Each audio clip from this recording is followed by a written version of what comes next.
옛날 어느 산골 마을에 성미 고약한 이노인이라는 늙은이가 살고 있었어요. 그는 일찍 아내를 여의고 외아들 하나를 키우며 살았는데 자식이 장성하자 인근 마을에서 혼처를 알아보았어요. 마침 성품 곱고 살림에 능한 윤지라는 여인을 며느리로 들였지요. 윤지는 젊은 나이에 부모님을 여의고 친척집에서 자라났으며 조용하고 참을성 많은 성격으로 알려진 사람이었어요. 이노인의 아들은 부드러운 성정이었으나 아버지 앞에서는 늘 기가 눌려 아무 말도 하지 못했어요. 윤지는 그런 남편 곁에 앉아 말없이 살림을 도맡고 새벽마다 가장 먼저 일어나 우물가에서 물을 길고 밭일과 빨래, 바느질까지 손이 닿는 일은 다 했지요. 그러나 그런 성실함은 이노인의 눈에 전혀 들지 않았어요. 말이 없는 건 속을 감춘다는 거다. 저런 계집을 믿으면 안 돼! 이노인은 틈만 나면 아들에게 며느리를 경계하라고 말하곤 했어요. 아버지, 윤지는 늘 조용히 제 할 일을 하고 있습니다. 조용한 게 문제다. 하루 종일 부엌에서 뭘 꾸미는지 말 한마디 없으니 오히려 섬뜩하구나. 그건 원래 윤지 성격일 뿐입니다. 나는 못 믿겠다. 저 계집은 언젠가 반드시 본색을 드러낼 것이다.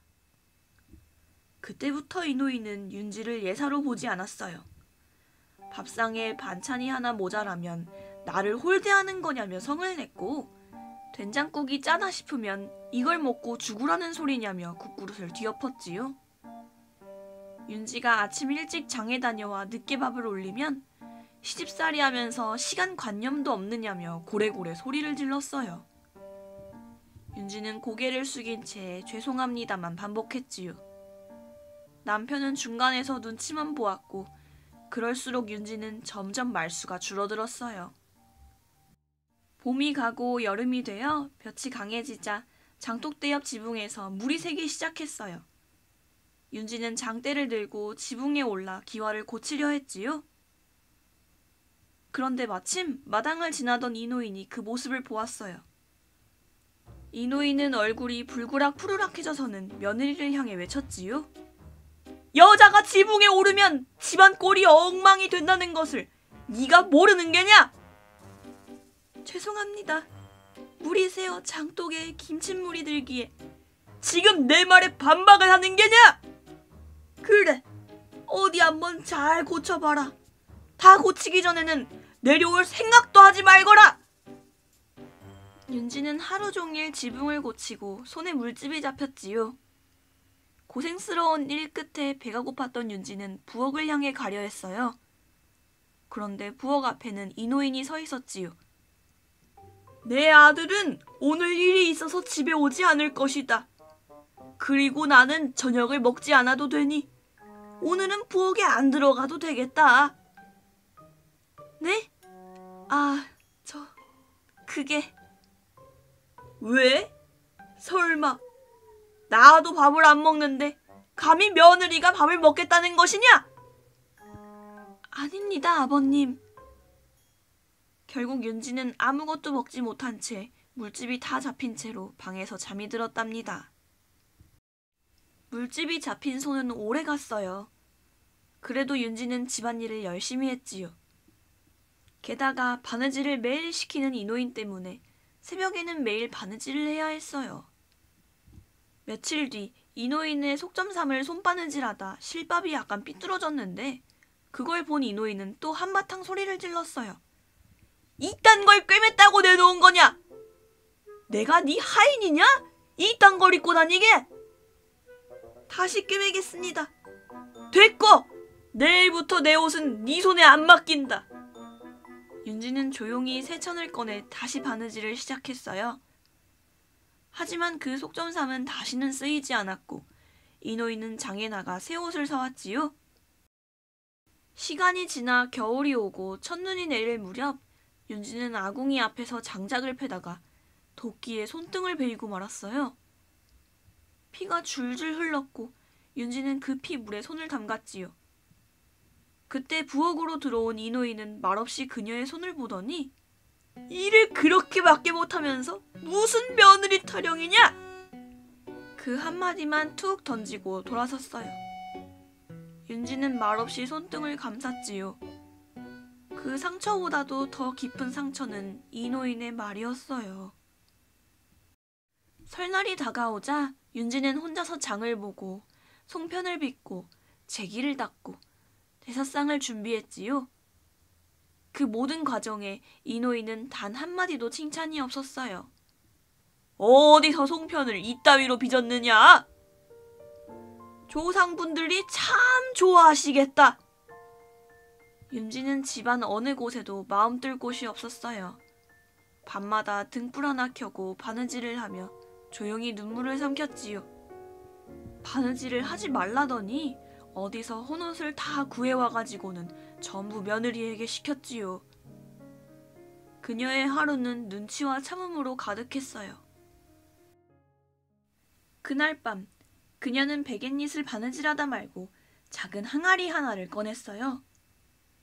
그런데 윤지는 그 항아리에 쌀 한 줌, 팥 한 줌과 붉은 비단실, 그리고 종이 한 장을 넣는 게 아니겠어요?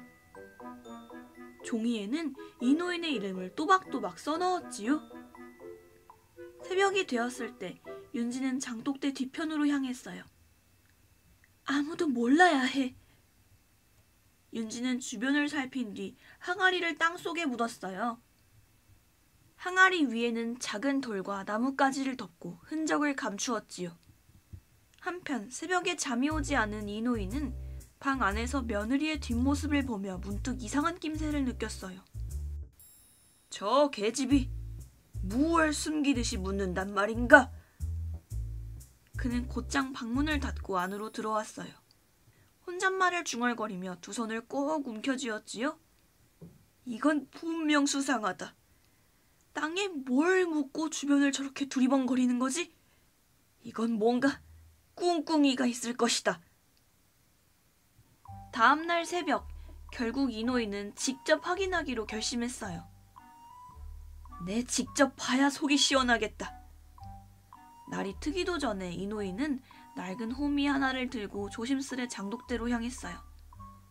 찬 이슬이 장독대 옆 돌담에 맺혀 있었고 땅은 아직 차가웠지만 이노인은 망설이지 않았어요. 그는 윤지가 묻은 자리에 돌을 하나씩 치우고 두 손으로 흙을 걷어내기 시작했어요. 그러자 금세 손바닥만한 항아리가 드러났어요. 오호라, 여기 있군. 뚜껑을 조심스레 열자 안에는 하얀 쌀과 붉은 팥, 붉은 비단실, 그리고 곱게 접힌 종이 한 장이 들어있었지요.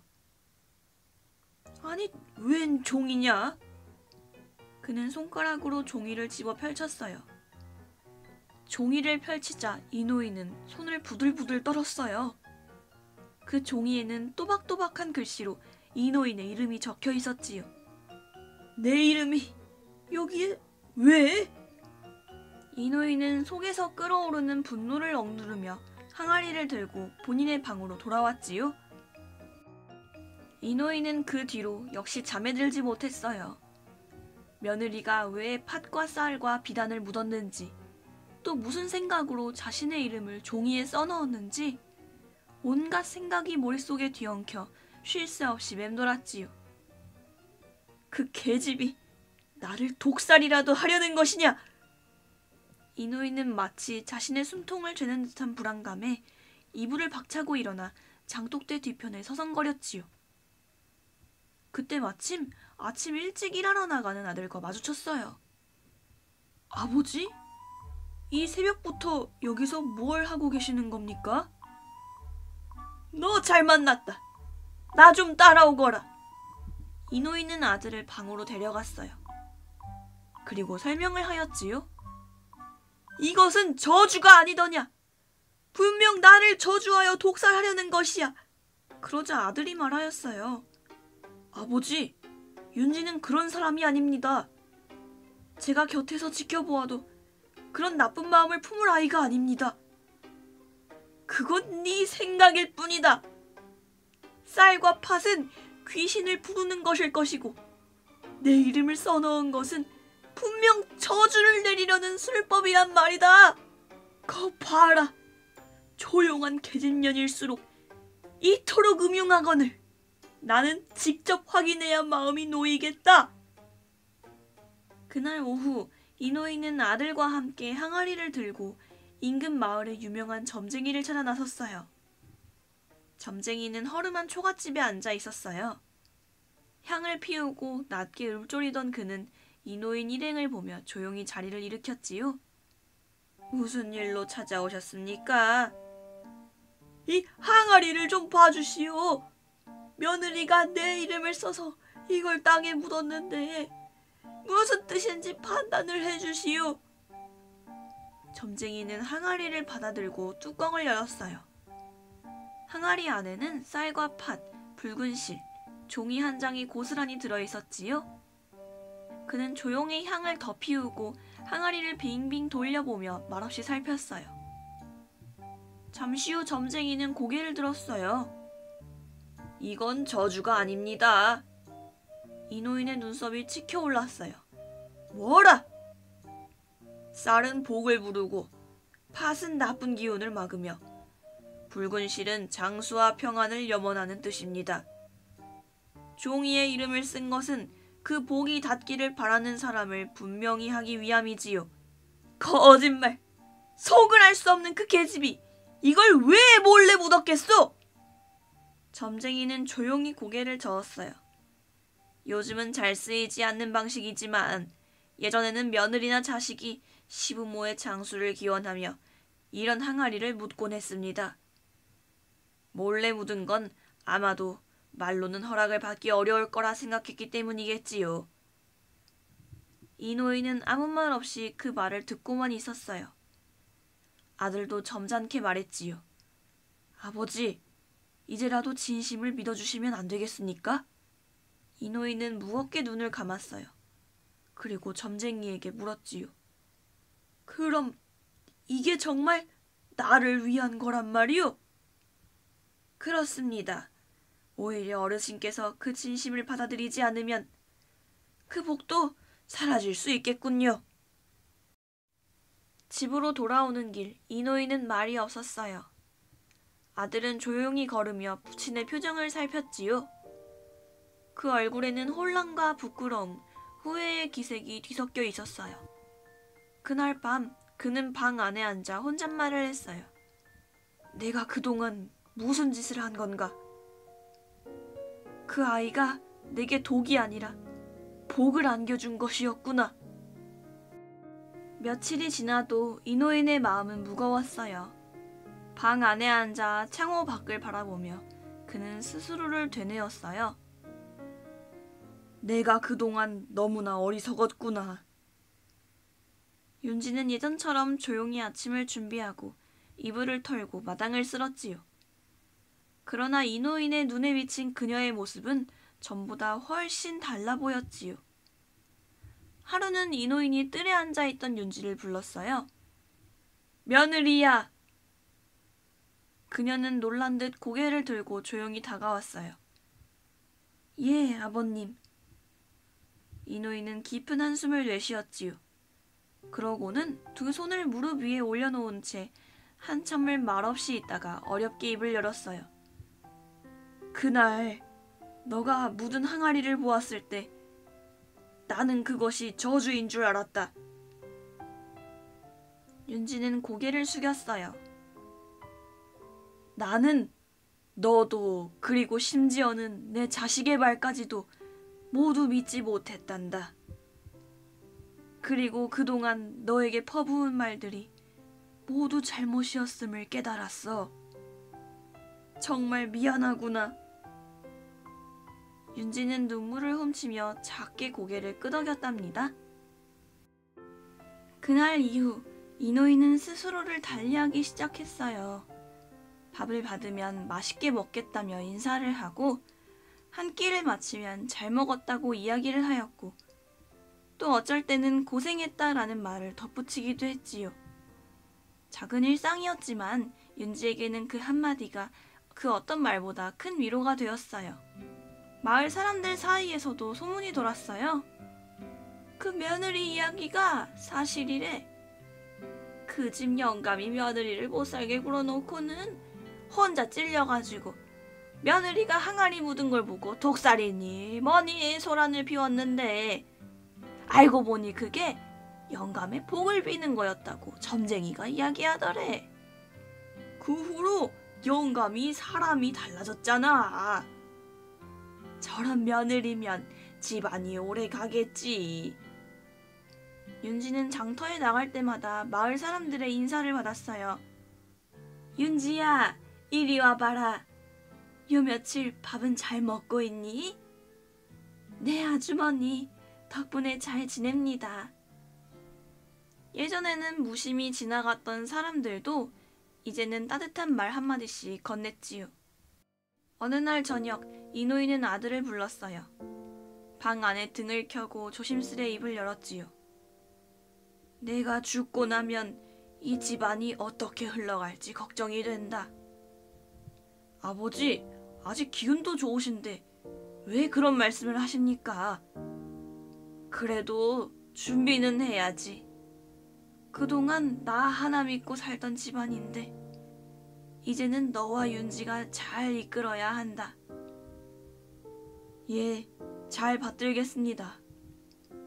그리고 내 유산을 정리할 생각이다. 내가 가진 집과 땅들 그리고 밭 일부는 너에게 줄 것이고 나머지 절반은 윤지에게 남기고자 한다. 아버지, 윤지가 원하지 않을 수도 있습니다. 안다. 하지만 이것은 그동안 내가 쏟은 의심과 모진 말에 대한 사과다. 그 아이는 내게 해를 끼친 적이 없었다. 오히려 복을 빌어준 아이였지. 아들은 조용히 고개를 끄덕였어요. 예, 아버지의 뜻을 따르겠습니다. 며칠 뒤 이노이는 직접 종이를 펴고 붓을 들었어요. 자기함을 열고 아내가 남긴 비녀를 꺼냈지요. 그 비녀와 함께 유서를 써내려 갔어요. 그리고 조용히 중얼거렸지요. 이제야 나도 네가 진심이었다는 걸 안다. 그날 밤 이노이는 아들과 며느리를 불렀어요. 그는 침상에 누운 채 마지막 말을 꺼냈지요. 나는 후회 없는 삶을 살지는 못했다. 그렇기에 너희 둘에게 마지막 부탁을 남긴다. 아들에게는 고개를 돌려 말했어요. 너는 늘 내 아래에서 말없이 참았지? 하지만 이젠 가장으로서 윤지를 곁에 두고 이 집안을 든든히 지켜주어라. 그리고 윤지에게는 작게 웃으며 말했어요. 네가 이 집에 들어온 건 내 인생의 큰 복이었다. 나는 그걸 너무 늦게 알아버렸구나. 그래도 조금이나마 그 마음을 전하고자 유서를 남겼다. 그는 손가락을 까딱이며 머리맡에 서랍을 가리켰어요. 거기 있다. 내 마지막 마음이. 그리고 그날 밤 조용히 눈을 감았지요. 그의 얼굴은 편안했어요. 오랜 세월 품고 살았던 고집과 오해, 미움과 후회가 모두 사라진 듯한 평온한 표정이었지요. 며칠 후 장례가 끝나고 가족과 친지들이 모인 자리에서 아들이 이노인의 유서를 펼쳐 낭독했지요. 본인은 이 가산을 아들에게 절반을 전하고 며느리 윤지에게 나머지 절반을 전함을 밝히노라. 이는 윤지를 딸로 여긴 내 뜻이며 그의 진심을 비로소 이해한 결과이기도 하다. 앞으로도 두 사람은 화목하고 곧게 살기를 바라며 그 은혜를 자손에게 이어가길 소망한다. 자리에 모인 이들은 놀란 얼굴로 윤지를 바라보았어요. 며느리에게도 가산을 전한다는 유서는 그 마을에서는 매우 이례적인 일이었기 때문이었지요. 어떤 이들은 수군거렸고 어떤 이들은 감탄을 뱉었어요. 윤지 저 아가씨 결국 인정을 받았구먼. 그 무뚝뚝한 영감이 저렇게까지 써놓을 줄이야. 역시 진심은 통하는 법이지. 그로부터 며칠 후 윤지는 장독대 뒤로 나갔어요. 언제나 그 자리에 있던 작은 항아리를 다시 꺼냈지요. 그 안에 쌀과 팥은 조금 색이 바래 있었고 비단실도 바람에 노출되어 살짝 낡아 있었어요. 그녀는 그 항아리를 꺼내 새로운 쌀과 팥을 채우고 붉은 비단실도 새 것으로 갈아 묶었어요. 그리고 새 종이 한 장에 이렇게 적었지요. 고맙습니다. 이제야 진심이 닿았습니다. 앞으로는 그 마음을 지키겠습니다. 항아리를 다시 덮고 조심스럽게 묻었지요. 시간이 많이 흐르고 그 자리에는 들꽃 한 송이가 피어 있었어요. 그날 저녁 아들이 말했어요. 어머니, 장독대 뒤에 다녀오셨습니까? 너의 할아버지에게 인사를 하고 있었단다. 시간이 더 흐르고 윤지가 나이가 많아졌을 무렵 동네 아이가 물었어요. 할머니, 그 항아리 속에 뭐가 들었어요? 복과 고마움이 담겨 있단다. 그럼 그걸 묻으면 복이 와요? 하지만 그건 진심이 담겼을 때만 그렇지. 아이의 눈이 반짝였어요. 그럼 저도 하나 묻을래요. 윤지는 그 말에 살며시 웃으며 말했어요. 그러렴. 그 진심은 언젠가 꼭 닿을 테니까.